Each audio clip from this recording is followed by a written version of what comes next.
지금 말씀해 주신 것처럼 자영업자 경기를 비롯해서 최근 경기가 굉장히 좀 어려운 것 같습니다. 이럴 때 2025년도 현명한 부동산 투자 전략은 어떻게 세우면 좀 좋을까요? 경기가 어려운 중에서도 항상 기회는 있다라고 하는 말을 좀 유념하실 필요가 있겠고요. 그런 의미에서 25년도 부동산 시장에서 특히 눈여겨보셔야 될 부분들은 역시 경매 시장이 될 것 같습니다. 가령 예를 들어서 최근에 오늘자 기준으로 서울의 아파트 경매 물건이 몇 건인지를 좀 살펴보니까요. 350건입니다. 한 1년 정도 전쯤에는 200건이었어요. 유효하게 경매에 나설 수 있는 물건들이. 그리고 1년 반 전에는 150건이었고요. 주택가격이 호황일 때 그리고 금리가 낮았을 때를 기준으로 하면 이 수준은 평상 한 7, 80건 아래였었습니다. 그때에 비하면 배수로는 훨씬 더 많이 늘어난 것이고요. 물론 경기가 가장 안 좋았을 때에는 서울의 아파트 기준으로 1000건 이상 경매가 진행되기도 합니다만 100건 전후로 했던 거래건들이 이제 최근에는 350건까지 늘어났다라고 하는 것은 반대로 경매 시장에 그만큼 양호한 물건이 다른 이유 때문에 경매에 나오기도 한다는 점에서 내 집 마련의 한 축으로서 경매 시장을 주의 깊게 보시는 것도 중요한 부분이라고 생각됩니다.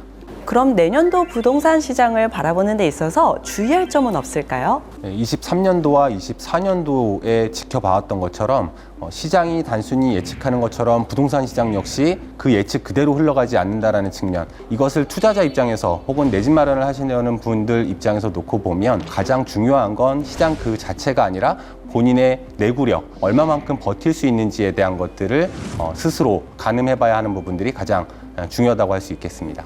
지금까지 내년도 부동산 시장의 전망과 부동산 시장을 바라볼 때 주의할 점을 좀 말씀을 들어봤는데요. 이렇게 연말 앞두고 차가운 바람 불 때면은 또 꼭 궁금해지는 부분이 있죠. 바로 절세입니다. 최근에 시장이 굉장히 복잡하기도 하고 금융상품이 다양해지면서요.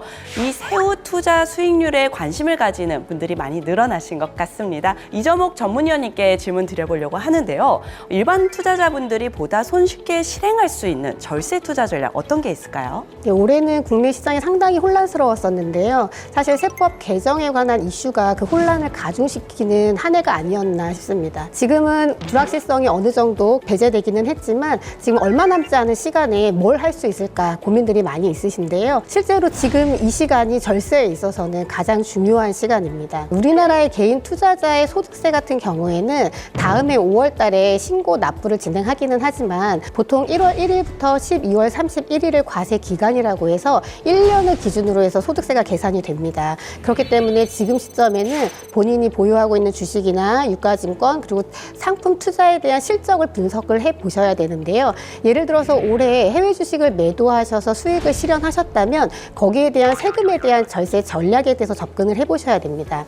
우리가 해외 주식 그리고 국내 상장 주식의 대주주의 장내 매도분, 국내 주식의 장외 매도분에 대한 과세 대상 소득은 서로 수익과 손실이 통산되기 때문에 지금 현재 내가 보유하고 있는 종목 중에서 손실이 난 종목이 있는지, 향후 장기간 동안 가치 상승의 예견이 좀 불투명하다 이런 종목들이 있다면 과감하게 12월 31일까지 매도를 통해서 손실을 확정시키시고 수익과 손실 상계를 통해서 절세에 도움을 받아 가셔야 되겠습니다.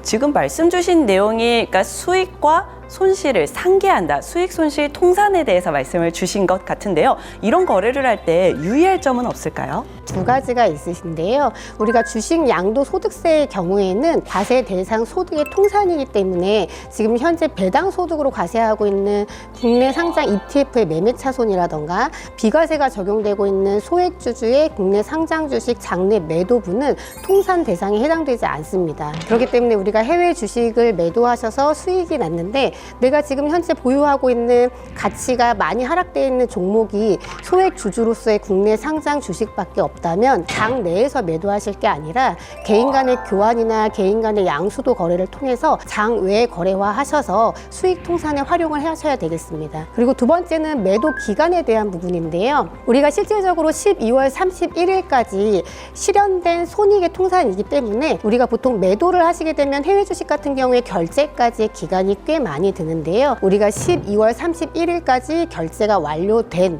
부분에 대해서 통산이 되는 만큼 관련된 주문과 결제 기간에 대한 부분 그리고 이제 폐장일 등을 고려하셔서 매도 기간을 잘 선택하셔야 활용이 가능하다. 이 점도 주의하셔야겠습니다. 막연하게 손익통산이라는 용어에 대해서는 알고 있었는데요. 오늘 주의할 점까지 이렇게 꼼꼼하게 챙겨주시니 정말 이거야말로 신한 프리미어 패스파인더 전문위원들께 들을 수 있는 꿀팁이 아닌가 합니다. 그러면 연말을 앞두고요. 저와 같은 직장인 고객들이 좀 손쉽게 실천할 수 있는 절세 투자 전략은 또 어떤 게 있을까요? 남은 한 달 동안은 우리가 세제 혜택을 주는 절세 계좌에 좀 집중을 해보셔야겠습니다. 실질적으로 연금저축계좌나 개인 퇴직연금저축계좌 같은 경우에는 최대 900만 원까지 세액 공제가 가능한데요. 우리 직장인들의 13월 월급이라고 불리는 연말정산 때 활용을 하시려면 지금까지 납입한 금액을 한번 확인을 해보시고 12월 31일이 지나기 전까지 납입을 완료하셔야 세액 공제가 가능합니다. 그리고 이제 이자 소득이나 배당 소득이 실질적으로 2천만 원을 초과하신 우리 직장인 여러분들 같은 경우에는 우리가 세제 혜택이 있는 ISA 계좌나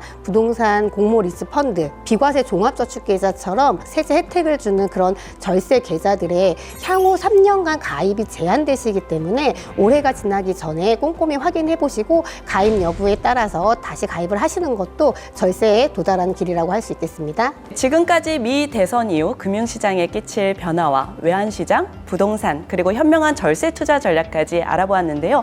마지막으로 현명한 2025년 투자를 위해서 하고 싶은 말씀 한마디씩 부탁드리겠습니다. 워낙에 예전에 비해서 매체가 발달하다 보니까 투자자들도 굉장히 많은 정보로 중무장하고 있고 굉장히 빠르게 정보에 맞춰가지고 이동을 합니다. 그러면 투자자들이 갖고 있는 내재 변동성도 굉장히 커진 거거든요. 투자자들의 변동성도 높은데 트럼프 정부의 변동성도 높습니다. 그럼 이 두 개가 같이 뭉치게 되면은 시장이 과거와는 달리 굉장히 큰 흐름을 나타낼 수가 있거든요. 이럴 때는요. 길목을 잡고 기다리는 게 굉장히 중요하다고 보고요. 왜냐하면 한쪽으로 쏠리면 다른 쪽에는 반드시 공간이 생기게 마련인데 초심자들은 그 공간을 비우고 뒤늦게 따라가는 문제가 생기는 거죠. 그래서 따라간다라기보다는 이렇게 쭉 펼쳐놓고 각각의 펀더멘탈이 제대로 구현될 때까지 기다릴 수 있는 것들, 이런 것들이 굉장히 중요해서 그 어느 때보다 분산 투자라는 게 되게 중요해지고요. 두 번째는 기다릴 줄 아는 인내, 이게 굉장히 중요해지는 시기가 내년이 되지 않겠나 그렇게 말씀드립니다. 내 자산의 전체 포트폴리오 관점에서 해외 자산을 가지고 있으면 내가 가진 원화 자산을 보호해주는 효과가 생기거든요. 그래서 환율이 낮냐 높냐 이 고민보다는 해외 자산은 내 자산을 보호해 줄 수 있다는 관점에서 해외 자산을 좀 분할해서 매도하는 쪽이 좀 바람직한 접근이 아닌가 싶고요. 국내 투자자들이 지금 미국 자산이나 해외 투자를 굉장히 많이들 하고 계시는데 어떤 자산들을 사고 있나 이런 데이터를 뽑아보면 단기 투자 행태가 굉장히 많이 보이거든요. 종목 쏠림도 굉장히 심하고 다른 사람들의 영향을 굉장히 많이 받고 있다는 걸 알 수가 있고요. 이런 부분들에 조금 주의를 하시면서 해외 자산에 투자하시는 게 좋을 것 같습니다.